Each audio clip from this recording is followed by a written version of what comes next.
भैया यस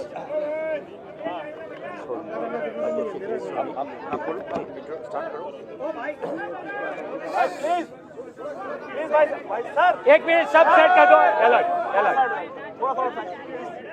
सब सहयोग करो, सबको मिलेगा। शांति रखो मैडम। भैया एक मिनट स्टैंड। हमारे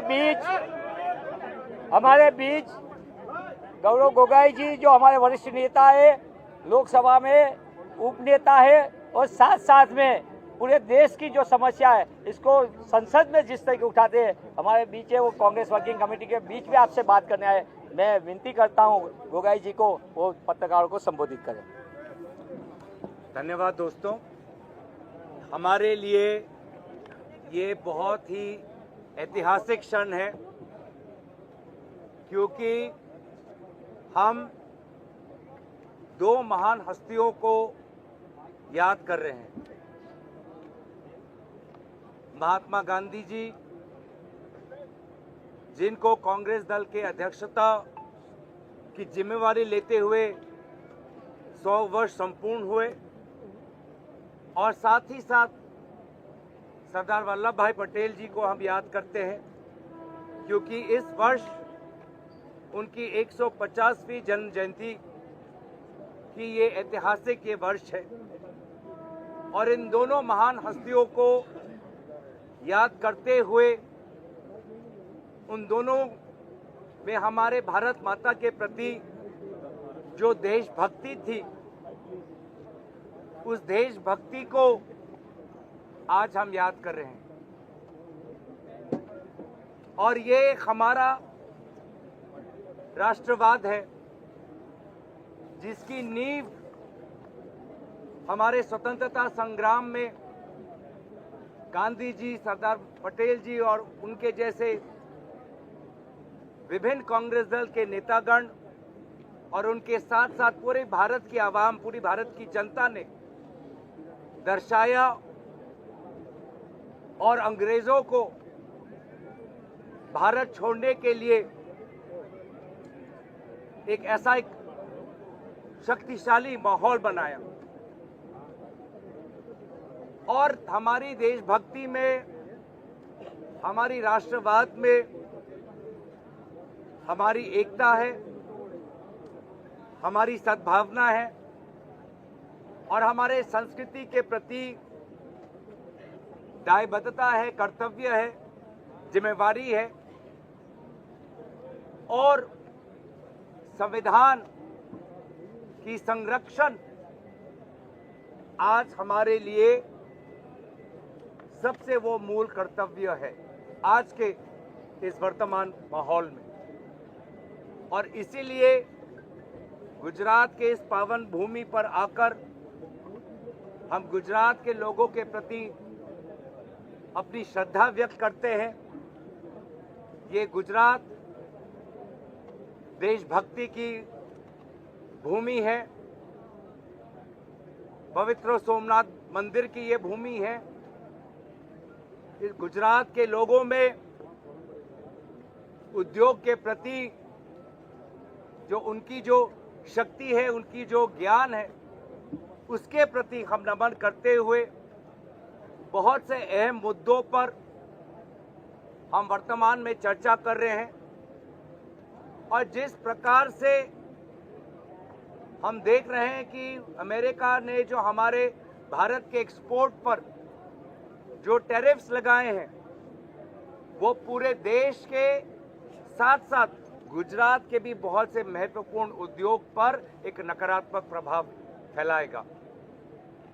और उसको लेकर हम तो अपना चिंता व्यक्त कर रहे हैं, उसको लेकर हम चाहते हैं कि भारत सरकार हमारे राष्ट्र के उद्योग के लिए और मजबूती से अमेरिका के सरकार के साथ संवाद करे, लेकिन चुप्पी के बजाय हमें कुछ नहीं दिखता। ये टैरिफ्स हमारे छोटे छोटे लघु और मध्यम वर्ग पर एक बहुत ही नकारात्मक प्रभाव डालने वाला है। और मुझे अफसोस है कि गुजरात से आए हुए हमारे प्रधानमंत्री,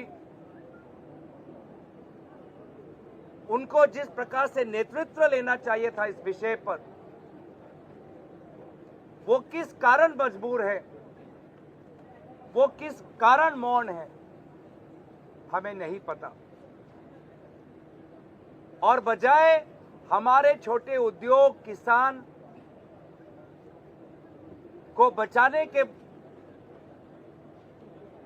बजाय उसके विपरीत ये सरकार पिछले रात को हमारे गरीब और मध्यम वर्ग पर गैस सिलेंडर का दाम 50 रुपए बढ़ाकर उन्होंने और हमारा जीना और मुश्किल कर दिया। पेट्रोल और डीजल के प्राइसेस में जो गिरावट हुई है, ये सरकार साफ साफ मना करती है कि कोई राहत आम ग्राहक के पास जाए। तो ये किस प्रकार का अर्थव्यवस्था, किस प्रकार की अर्थनीति, जहां पर वर्तमान में एक के बाद एक चुनौतियां और बढ़ रही है, हमारे किसान, हमारे कोऑपरेटिव, हमारे छोटे मध्यम वर्ग पर, हमारे केमिकल्स, हमारे टेक्सटाइल्स, हमारे लेदर, हमारे ऑटोमोबाइल क्षेत्र पर। तो इन विभिन्न बातों पर कांग्रेस पार्टी ने एक बहुत गंभीर राय ली हुई है। आज भी कुछ दिन पहले बांग्लादेश के सरकार के इंटरिम केयरटेकर मोहम्मद यूनुस साहब के साथ मिलने के बाद भी आज भी बांग्लादेश में अल्पसंख्यकों की जो उनको एक सुरक्षा मिलनी चाहिए, वो ना मिलने के कारण हम बहुत चिंतित हैं। और जो सरकार जो अपने आप को विश्वगुरु, और जो सरकार कहती है कि प्रधानमंत्री के कारण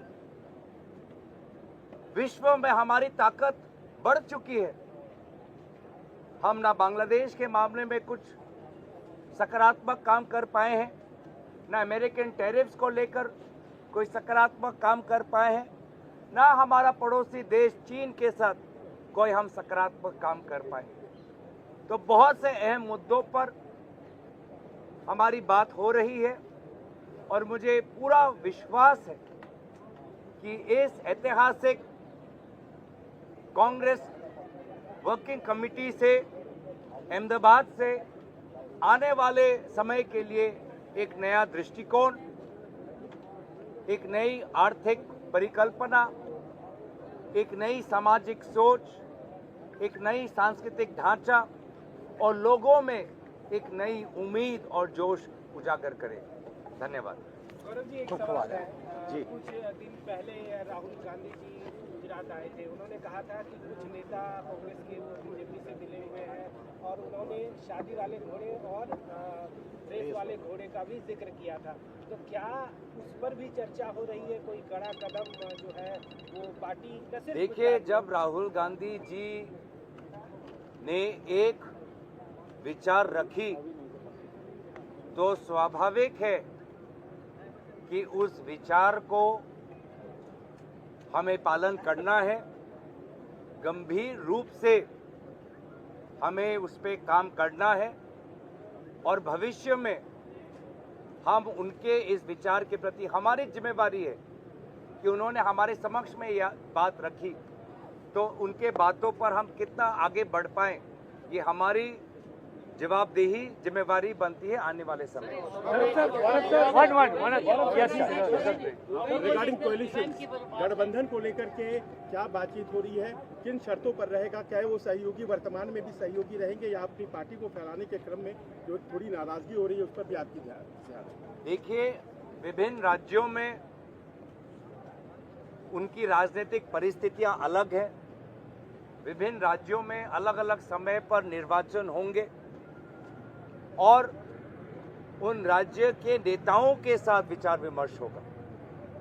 तो इसीलिए मुझे लगता है कि हमने निर्वाचन को लेकर, भारत के राजनीतिक व्यवस्था को लेकर हमने बहुत गंभीर बातें रखी हैं। अर्थव्यवस्था और जो वहाँ की जो शिक्षा और स्वास्थ्य की जो प्रणाली है विभिन्न राज्यों में, उसको लेकर हमने अपनी चिंता व्यक्त की है। लेकिन अगर मैं आपको थोड़ा और चुनावी अगर मैं बातें मैं आपके पक्ष में रखूं, आपके समक्ष रखूं, तो वो मेरे लिए अनुचित होगा। सिद्धार्थ भाई एक मिनट सिद्धार्थ भाई, After the CWC meeting, what can do the next step of the Congress? देखिए, जो हमारे आने वाली समय में जो प्रणाली है उसको लेकर हम अभी विभिन्न नेताओं की राय हम ले रहे हैं।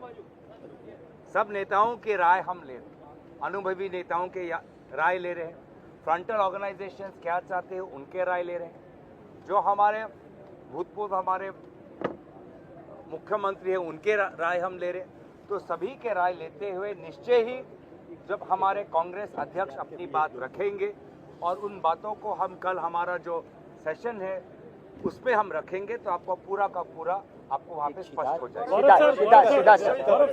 गौरव सर, गोगोई सर, आपका एक मिनट गोपाल ये मेरा सवाल आपसे ये है, हर बार सीडब्ल्यूसी जब होती है उसके बाद रेजोल्यूशन आते हैं, तो आज कोई रेजोल्यूशन, जैसे आपने फॉरेन अफेयर्स फॉरेन पॉलिसी की बात करी, इकोनॉमिक पॉलिसी की बात करी, तो क्या इन दोनों को लेकर कोई रेजोल्यूशन आएगा क्या?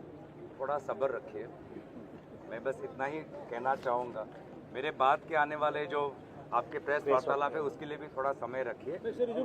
हम विभिन्न मुद्दों पर बात हम कर रहे हैं, थोड़ा आप सब्र रखिए। कांग्रेस का नेशनवाइड ऑर्गेनाइजेशनल रिवैम्प की बात की जा रही है, and that revamp is to begin from Gujarat में ऑलरेडी स्टेटेड ऑब्जेक्टिव आपका टू विन 2027 इलेक्शन, तो ये ऑर्गेनाइजेशनल रिवैम्प की बातें आज हुई निश्चय। और आपने देखा होगा कि आज से कुछ दिन पहले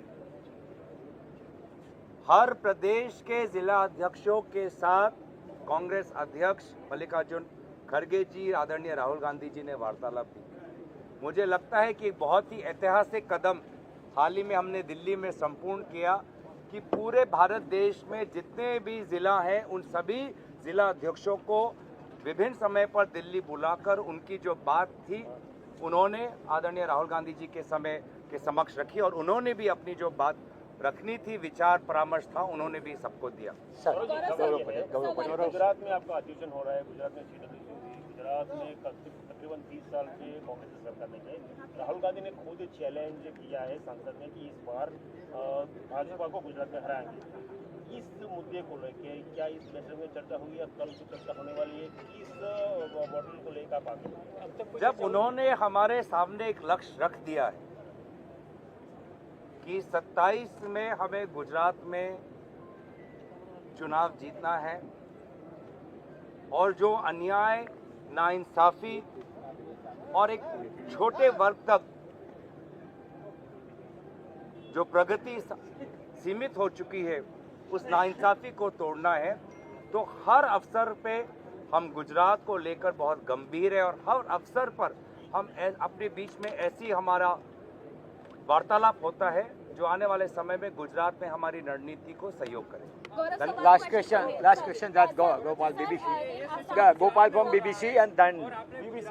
में से जो कांग्रेस के नेता हुए, आपने गांधी की बात की, तो क्या पार्टी अब चिंतित है उस बात से लेकर कि गुजरात में पहले पिछले 4 दशक से कोई ऐसा मास लीडर नहीं आया जो आपकी पार्टी को पावर पे ले जाए, जो आपकी पार्टी को लोगों के बीच में ले जाए? देखिए, मैंने शुरुआत में ही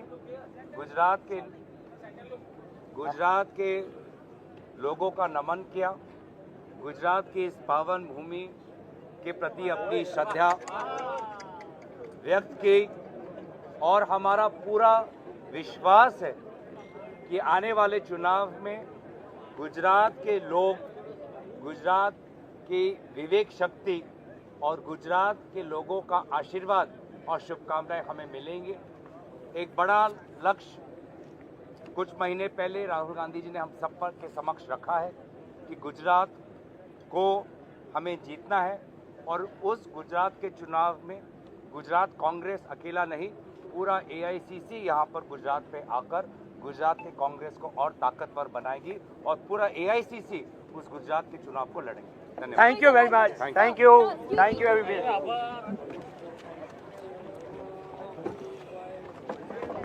મિત્રો હવે પાછા વ્યા જજો બધાય આયા બા